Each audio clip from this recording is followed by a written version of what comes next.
Hey guys, Mr. Milton here. Today we're going to talk about law of cosines. At the end of this video, you should be able to determine when to use law of cosines, and you should be able to use law of cosines to find missing side lengths and angle measures. Okay, so as we look at this triangle, why is using the law of sines not possible? Okay. And when we use law of sines, remember that we needed a matching pair of sides and an angle that goes with them. Here we have 42 but no angle, 39 but no side, 21 but no angle. So we don't have a matching pair of sides and angles. So we'll have to use a different tool. And that's where law of cosines comes in. Okay. Law of cosines, a squared equals b squared plus c squared minus 2bc cosine a. And you see it written three different ways. But is it necessary to memorize all three of these? No.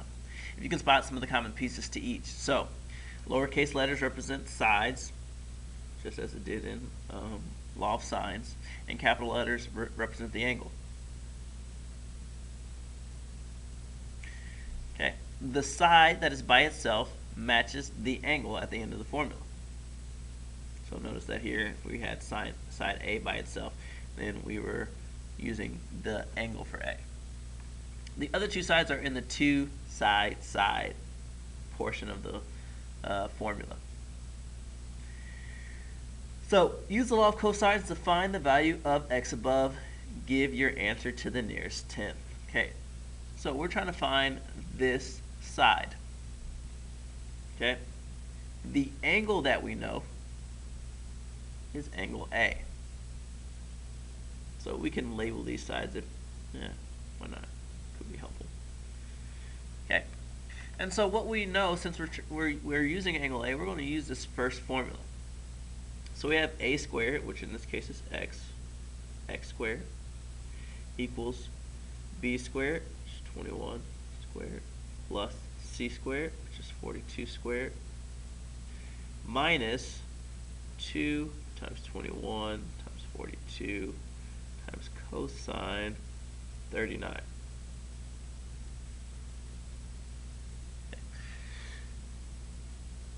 Okay. And so we have all of our information in here. If I were to give you a tip, I would tell you, do this side, do this side, do them separately, and then subtract them from each other. Okay. So, following that tip, 21 squared plus 42 squared.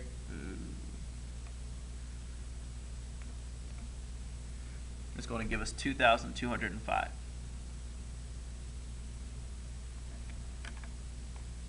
Okay. And on this side, I'm just going to put this all in at once. 2, 21, 42, cosine 39. Okay.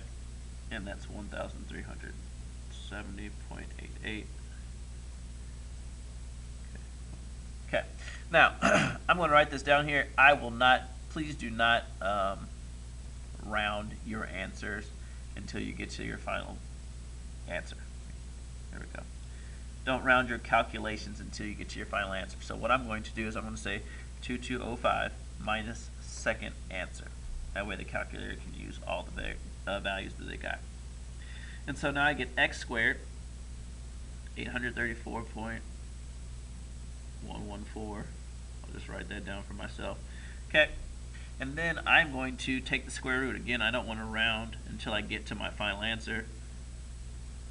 Square root second answer, and that gives me 28.88. It says give your answer to the nearest tenth, and so that means I'm going to say 28.9. So x is 28.9. Okay. This is really a Pythagorean theorem that we can use for any triangle, and I'll show you why. If you use cosine, as we use cosine A of 90, cosine 90 is 0. So really, when in Pythagorean's theorem, what happens is that when we multiply all this, we get 0, and so we were left with just c squared equals a squared plus b squared. Okay, but now that cosine is not 0, here's the relationship that allows it to be universally used. Just a piece of information, not anything that you have to know. Okay, so it says in this practice, use the appropriate law to find the missing side lengths and or angle measures. And for the first exercise, they want us to find the measure of angle L. Okay, so we're trying to find this angle. It's going to be smart for us to use the equation that angle's in. And so if I'm trying to find angle L, I know that the side 10 needs to be by itself. 10 squared equals 12 squared plus 8 squared minus 2 times 12 times 8 times cosine x. Okay, so the other two sides squared minus 2 times the other two sides times cosine of the thing we're trying to find. Okay, so now I'm going to plug all that information in. Again, I would tell you to do these pieces of information separately. Do these calculations separately and then subtract them. What a lot of people do is they mess up here and distribute that negative and then subtract the thing that they distributed negative to. Just save yourself that headache and do those separately. So we got 144 plus 64, which gives us 208. 2 times 12 times 8. That's 192. Okay.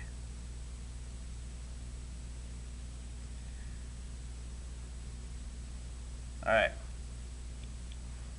Now, we're at a point that's a little bit different than the last problem, because in the last problem, we were able to simplify this whole thing and we're finding a side.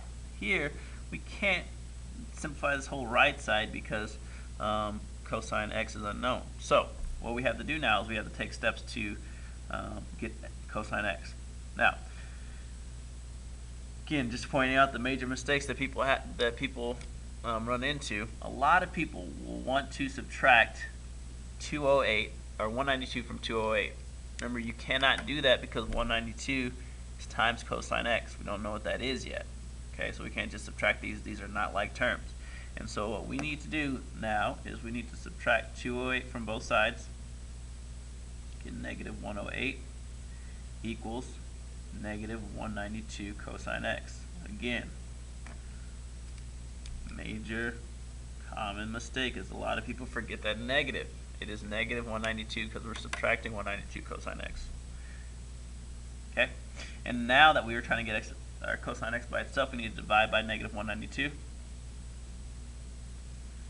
Divide by negative 192. So 108 divided by 192. 0.5625 equals cosine x. And to get x all the way by itself, we need to use inverse cosine. And so we can say x is inverse cosine of 0.5625.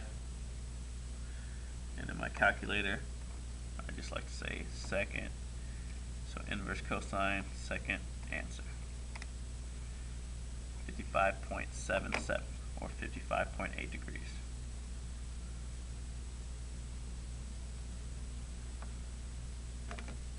Okay. Says find all the missing pieces in this triangle. Give angle measures to the nearest degree and side lengths to the nearest hundredths.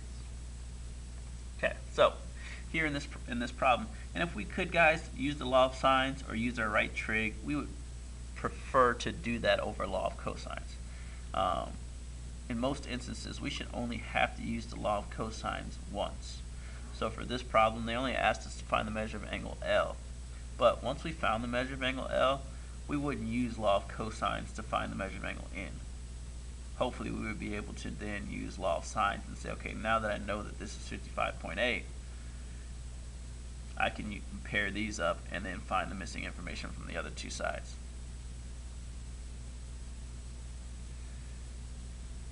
For this last problem, we're going to find all the missing pieces in this triangle and give the angle measures to the nearest degree and side lengths to the nearest hundredth. So first of all, we don't have any matching sides or corresponding sides with angles, so we're going to have to use law of cosines. And so because I'm trying to find this side, and I'll say it labels it C, I need to use it so that this angle is by itself. So I'll say C squared equals 16 squared plus 5 squared minus 2 times 16 times 5 cosine 61. Okay, when all the information's there, it's pretty simple to do. So we have 16 squared plus 5 squared gives us 281. 2 times 16 times 5 cosine 61 gives us 77.5695. Okay, and I write that out for my records, but I like to use just the second answer in my calculator so I don't have to round early. And so I get 203.43. C squared, again, I'm writing that out, but I'm not going to round it. I have to take the square root of that answer, both sides, and I get C to be 14.26. Okay, so that side, C, is 14.26. Once I have that value, now I have a corresponding side and angle, so I can use law of sines in order to find my other information. I'm going to start with angle A, and I can just set this up to say sine of 61 over 14.26 should equal sine of A over 16.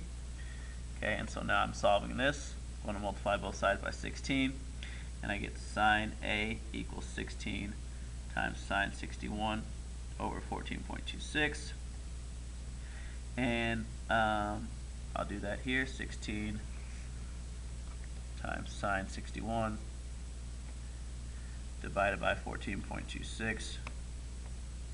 Okay, and I'm going to take the inverse sine of that, so I get A equals the inverse sine of that, so I can get rid of